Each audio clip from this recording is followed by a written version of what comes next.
gonna do another new science experiment today, okay? Here, stand up so I can see you. All right, so this is called sink or float.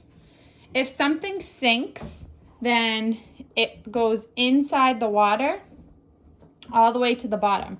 If it floats, it's gonna stay on the top of the water, okay? So we're gonna make some predictions. We've talked about the word prediction before. Do you know what it means to make a prediction? Mm-hmm. What's it mean? If I say make a prediction, Mm. it means you're gonna make a guess, Oh. okay? So I'm gonna give you an object, okay? So here's the first one. This is a sponge. Yeah. Do you think that the sponge is going to sink in the water or float? No.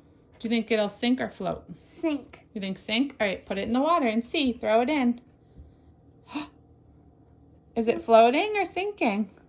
Floating. It's floating. Yeah. How about, we're doing the letter O this week, so how about a real orange? Can you put it in? Do you think it's going to sink or float? I think it is sink. I think it might sink too. It's pretty heavy. Go ahead and put it in the water. I want to put the sticker off. You want the sticker off? Yeah, so it doesn't. Okay. So it doesn't. Did it sink? No. Yeah, kind of sank. It's just hard to tell because we don't have that much water in it. But if the water was up higher, it would definitely sink. It sank because it's heavy, right?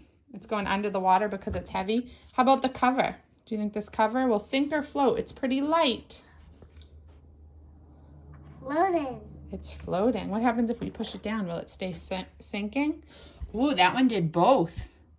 So it floats if you put it on the top, but if you push it down, it stays sunk. Cool. How about our pretend broccoli? Do you think it'll sink or float? I think float. It's floating. What about our Lego? What do you make a guess first? Make a prediction. I think it gets sink. Floating. Oh, floated again. How about our last one, our magnet? Do you think a magnet will sink or float? Sink. It sank. You're supposed to make a guess first. So this is a fun experiment you can do at home, just in your sink. Take some objects around the house that mom and dad say it's okay to get wet, and you guys can make guesses. What's gonna sink and what's gonna float? Let me know if your guesses were right or wrong.